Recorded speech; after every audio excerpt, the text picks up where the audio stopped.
శ్రీశైలం జలాశయానికి మరోసారి భారీగా వరద నీరు వచ్చి చేరుతోంది. ఎగువన జూరాల, సుంకేశల, హంద్రి నుంచి భారీగా వరద నీరు శ్రీశైలం జలాశయానికి వస్తున్న నేపథ్యంలో జలాశయం 4 రేడియల్ క్రస్ట్ గేట్లు 10 అడుగుల మేర ఎత్తి దిగువకు నీటిని విడుదల చేస్తున్నారు. ఈ సీజన్లో డ్యామ్ గేట్లు ఎత్తడం ఇది 7వసారి.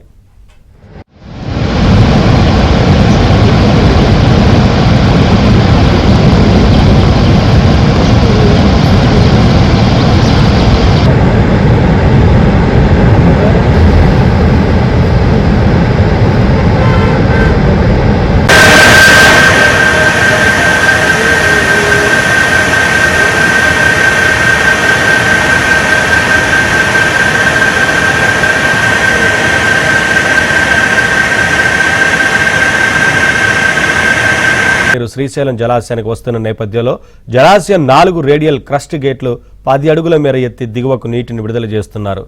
ఈ సీజన్లో డ్యామ్ గేట్లు ఎత్తడం ఇది 7వసారి.